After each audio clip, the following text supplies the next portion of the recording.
Ingrid, tenho 22 anos, sou jornalista e eu tive toda uma estrutura, né, familiar até os 13 anos.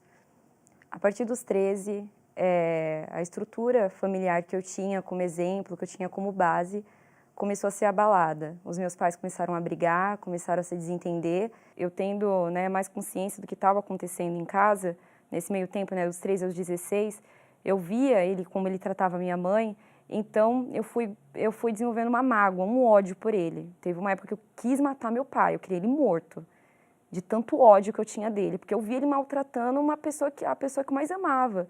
Comecei a virar uma adolescente muito rebelde, revoltada. Eu não sabia falar direito com a minha família. Fora eu ainda era um pouco mais educada, era mais decente, mas né, eu só gritava.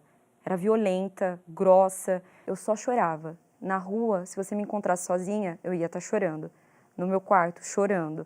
Uma baixa autoestima terrível. Eu me olhava no espelho e me sentia a menina mais feia do mundo. Eu falei, não sei como que eu consigo namorar, porque eu sou feia, burra, incapaz, eu não vou chegar em lugar nenhum. Então não precisava ninguém me ofender. Eu era a minha pior inimiga. Bom, ao decorrer do tempo, né, houve um acúmulo. E teve uma hora que eu não aguentei mais. Com 19 anos, eu não aguentava mais. Eu estava na faculdade, estava no auge da minha vida. Eu tinha conhecido um rapaz, estava tudo indo, tudo fluindo. Até que veio tudo de uma vez. Me atingiu assim em cheio. Então, o rapaz que eu gostava terminou comigo, o divórcio dos meus pais saiu, fora o acúmulo que já estava aqui, já estava dentro de mim nos anos anteriores, então foi aonde que eu não aguentava mais. Eu estava sufocada, eu estava me afogando dentro de mim mesma. E eu não conseguia pedir ajuda, eu não sabia como pedir ajuda. Eu caí na depressão. Aí no início eu achei que eu tinha um controle, que era só uma tristeza, que era normal, porque era um momento difícil da minha vida. Então é normal, eu sou ser humano. Então era normal ficar triste, ficar um pouco mais isolada, mais reclusa. Mas só que esse período de tristeza foi se alongando, não tinha mais não tinha um término. E foi se arrastando nos meses. E foi em média 1 ano e meio, 2 anos que eu fiquei nessa situação. Mas só que a tristeza que eu carregava e o vazio que eu tinha dentro de mim era tão grande que teve um dia que eu falei, não, eu vou me matar. E a caminho da faculdade eu abracei minha mãe, me despedindo dela, ela nem sabia. Me despedindo dela e ela falou, mas você não é de abraçar. Eu falei, não, mãe, é. Falei, não, é. E aí eu falei para ela, olha, desculpa, eu pedi perdão para minha mãe, desculpa não ter sido uma filha tão carinhosa, tão presente como a senhora merecia, mas que a senhora fica bem. E ela não entendeu muito bem o que eu estava dizendo, tudo aquilo que eu não era de expressar, né, os sentimentos, não era de abraçar, não era de contato físico. E eu estava me despedindo ali da minha mãe e eu fui já com a ideia fixa. Eu falei, não, eu vou me matar. Eu vou chegar na linha do trem e quando o trem estiver vindo, eu vou me jogar e não vou pensar. E aí quando eu cheguei na plataforma, eu me inclinei mesmo, inclinei o meu corpo, eu falei, não, acabou. E aí eu fechei os meus olhos e eu falei, acabou. E alguém me puxou. E aí na hora caiu a ficha, eu falei, não, meu Deus, o que eu tô fazendo? O senhor não quer isso pra mim?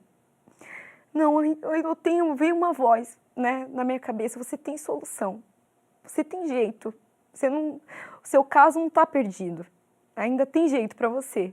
A minha mãe havia vindo, né, uma sexta anterior, e ela falou, Ingrid, por que você não vai lá no templo, sexta-feira? E era uma reunião que eu tinha resistência, e alguma coisa me incomodou, vai. E eu falei, não, eu vou porque eu já tinha acordado mal já, eu já tinha também, aqueles pensamentos suicidas tinham voltado já há alguns dias. E eu falei, meu Deus, se eu for nessa sexta-feira, se nada mudar, que eu já não aguentava mais.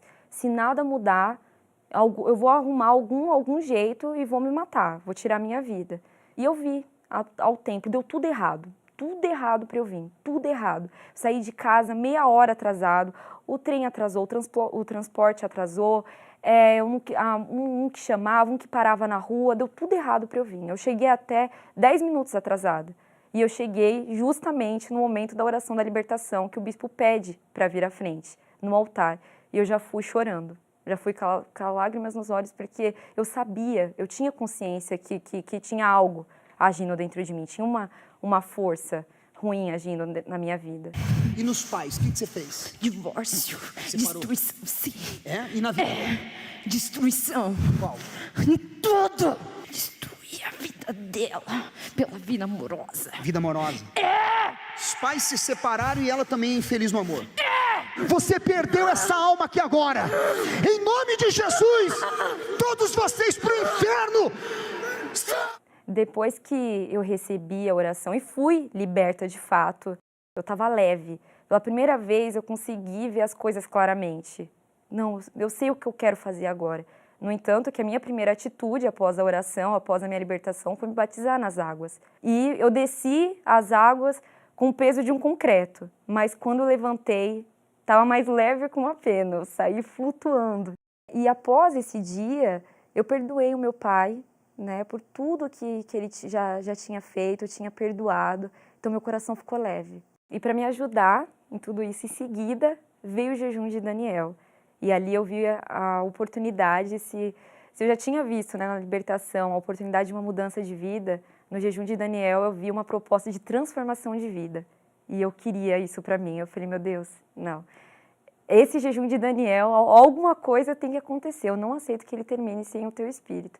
Se eu orava só quando eu ia para a igreja, comecei a orar a todo momento, até quando eu lavava a louça, ia orando, tomando banho, orando. Eu aguardava, assim, ainda mais que eu ouvia, né, o bispo todos os dias ao meio-dia. Então, a expectativa só aumentava.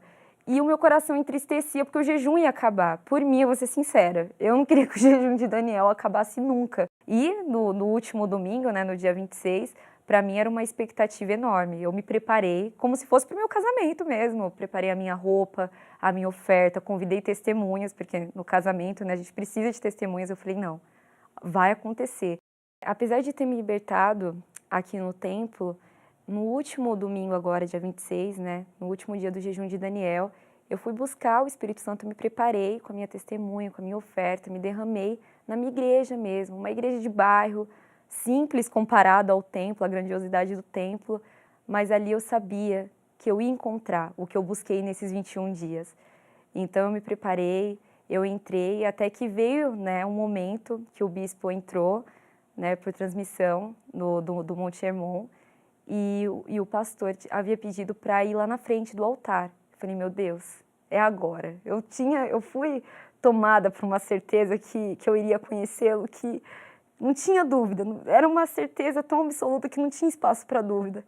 E o legal é que eu fui para o altar, aquele momento que a noiva vai em direção ao altar, ao encontro do seu noivo, foi o mesmo caminho que eu fiz. Eu falei, eu sei que o meu noivo está lá me esperando no altar, e eu fui confiante, na certeza que eu iria conhecê-lo. E aí foi onde eu falei, meu Deus, eu não mereço, eu te rejeitei, eu neguei o seu amor por muitos anos, mas eu quero salvar outras pessoas que sofreram os mesmos problemas que eu, e até pior, mas eu não posso salvar se eu não estiver salva. Eu não posso falar de um Deus com propriedade se eu não conhecê-lo, se eu não ter dentro de mim. Eu quero te servir para sempre, eu quero ficar com o Senhor para sempre. Assim que eu terminei de expressar o meu amor por Ele e a alegria de estar ali, né, eu fui tomada por uma força assim, sobrenatural. Era uma alegria e uma paz que eu não tinha encontrado em nada e nem ninguém. Após, né, essa alegria, essa felicidade, ter sido tomado por essa alegria, por essa felicidade, uma certeza, uma paz veio que eu já não estava mais sozinha. É o tesouro de qualquer ser humano. Se as pessoas soubessem que conhecer a Deus fosse tão importante, elas não perderiam tempo com as vaidades desse mundo. É como ter um pedacinho do céu dentro de mim. eu sempre busquei ter paz, eu sempre busquei ter alegria, ter felicidade. E a partir desse momento, eu tenho essa felicidade, essa paz de forma contínua, é constante. Hoje, é o meu relacionamento com a minha mãe, de fato, pela primeira vez, é de mãe e filha, de verdade. Ela é minha amiga, ela ficou feliz, porque ela é da fé também. Ela falou, agora a gente tem o mesmo espírito, agora a gente vai falar a mesma língua, na mesma fé, de verdade, com o mesmo objetivo. Os meus amigos, eu conversei com uma amiga da faculdade, por mensagem mesmo de texto. Ela falou, Ingrid, como você está em paz, você está diferente, por mensagem. Ela conseguiu notar a diferença. E hoje, quando eu me olho no espelho, eu não me reconheço. Eu falo, meu Deus, eu sou outra pessoa. Se eu soubesse que era tão bom, eu teria te buscado antes. Eu teria me esforçado mais, eu não teria perdido tempo em relacionamento, eu não teria perdido tempo guardando mágoa, sendo insegura, sendo orgulhosa. Eu teria te buscado há muito mais tempo. A importância do Espírito Santo para mim hoje é, primeiramente, ter a certeza da minha salvação e de ter essa compaixão, que eu sempre fui muito indiferente aos problemas dos outros, eu sempre fui muito egoísta, eu era muito egoísta. E ter o Espírito Santo dentro de mim, eu consigo ter compaixão, eu consigo sentir a dor do meu próximo, e isso eu não tinha.